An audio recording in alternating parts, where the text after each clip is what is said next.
Hey there, Kansas City. With the election over and the year ending, I'm sure you have some questions about what's happening in the real estate market today. Well, I'm here to answer the top 5 questions that people have about the real estate market right now. Then I'm also going to give you the latest statistics for right here in the Kansas City area, specifically in Johnson County, Kansas. So whether you're a buyer, seller, or just curious, this update has something that you need to know. So let's go ahead and dive in. Welcome back to Living in Kansas City.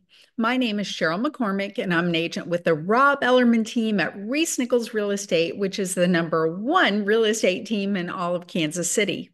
I am your best resource to find out everything there is to know about the neighborhoods, lifestyle, and real estate market in Kansas City, and I have the resources to help you with your real estate needs every step of the way. I was born and raised right here in Kansas City, and I've lived here the majority of my life, mostly in various suburbs on the Kansas side.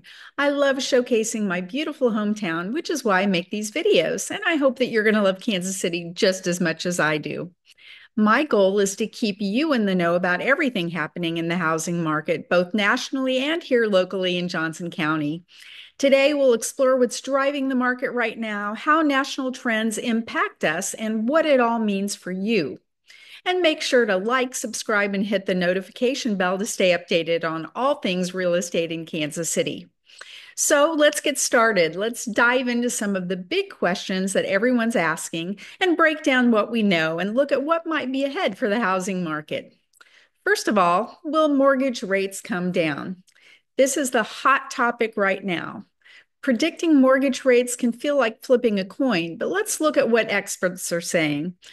Ralph McLaughlin, a senior economist, says the trajectory of rates over the coming months will be largely dependent on 3 key factors: the performance of the labor market, the outcome of the election, and any possible reemergence of inflationary pressure.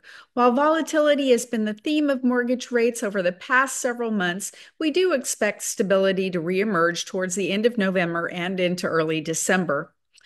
Lower rates could mean that more buyers are jumping back into the market. But here's the catch. Waiting for lower rates could also mean more competition. If you're considering buying, this might be a good window before the market heats up again. The next question, what about home prices? Are they going to come down? Let's talk prices. I know many of you feel like the market just can't sustain these high prices forever. So why have they gone up so much? First, builders have been playing catch up for years after underbuilding following the 2008 crash. Then, during the pandemic, mortgage rates hit historic lows, creating a buyer frenzy with limited inventory. That combination skyrocketed prices. But here's what's encouraging. Experts predict a return to more normal steady price appreciation in 2025, around 2 to 4%. So while prices are not expected to come down, they are not expected to rise as quickly as they have in the past few years. So no, the market isn't crashing, but we're headed toward a more healthier, more balanced market.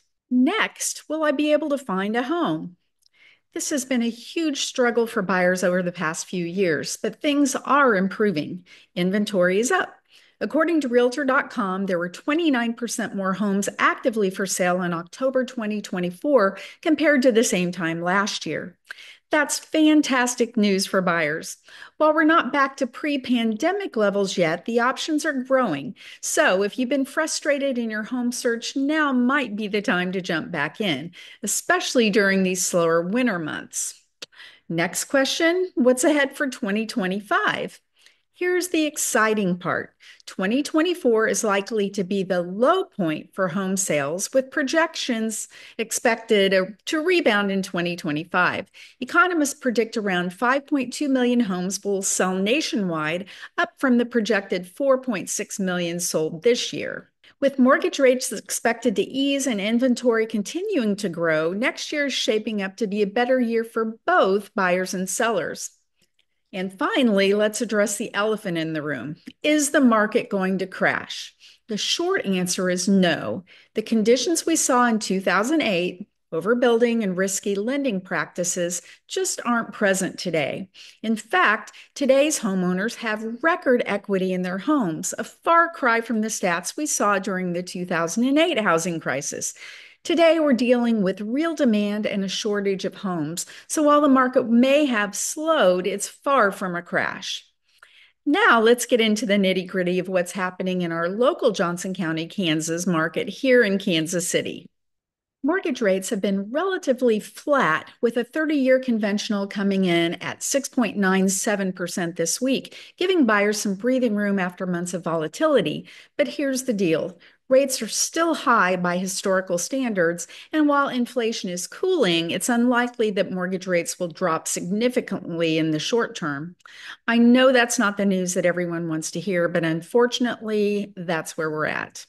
Now let's talk about inflation. October's Consumer Price Index report showed that inflation is meeting expectations, which is great news. Economists are optimistic that the Federal Reserve will cut the federal funds rate at their December meeting. But remember, mortgage rates aren't directly tied to the Fed's rates, so any immediate impact on housing might be limited. So now let's talk about consumer sentiment. Sentiment is mixed. While optimism has improved in some areas, middle class confidence and outlook among 35 to 54-year-olds remain subdued. But interestingly, 60% of households believe the stock market will thrive over the next year, showing that while concerns about wages persist, there's faith in the financial markets. Now let's zoom in on the data for Johnson County, where October 2024 brought some fascinating changes. Let's look at closed sales. Sales jumped 16.4% year over year, with 766 homes sold compared to 658 last October. Pending sales also surged 19.6%, showing strong buyer demand as we head into the holiday season.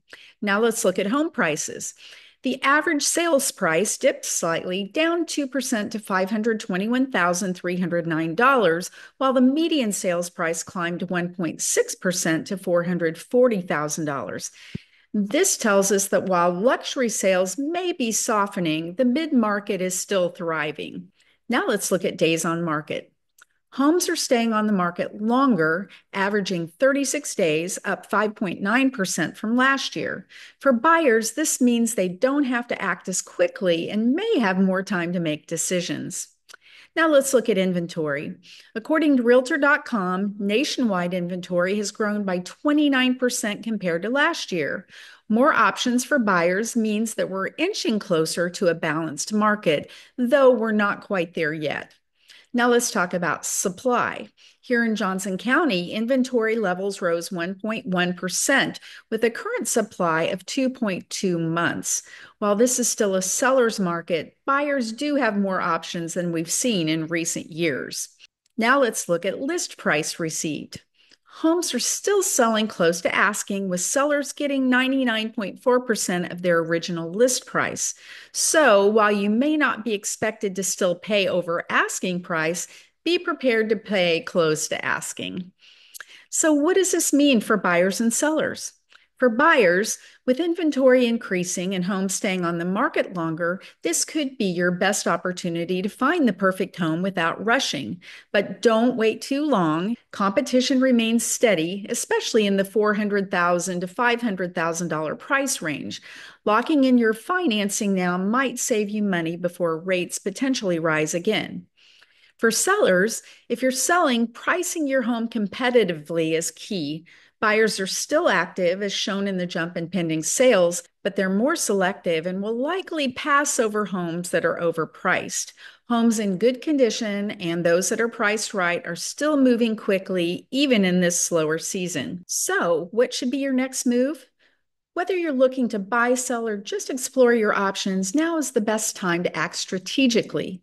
The market is stabilizing, but every opportunity is unique, and I'd love to help you navigate it. If you're curious about your home's value, or if you want to talk strategy for buying or selling, please reach out to me. I would love to help. If you're thinking about making a move to the Kansas City area or within the Kansas City area, I would be happy to help you find your perfect home in your perfect neighborhood at your perfect price point. And if you're a seller, I would love to help you maximize your profit and sell for top dollar. So, whether you're planning to move in 9 days or 90 days, feel free to give me a call, shoot me a text, send me an email, or schedule a Zoom call. All of my information is in the description below so that I can help you make your move to Kansas City or within the Kansas City area a smooth and easy one. And if you enjoyed this video, don't forget to hit that like button and subscribe to my channel for more facts about places you might call home and for exclusive community tours and real estate insights about communities in Kansas City suburbs, including Overland Park, Lenexa, Spring Hill, Prairie Village, Leawood, Olathe, DeSoto, Lewisburg, and Shawnee. And please leave a comment, as your comments help me create content that is useful to you. If you enjoyed this video, I'm sure you're going to love my next one. Until next time, this is Cheryl McCormick from Living in Kansas City signing off.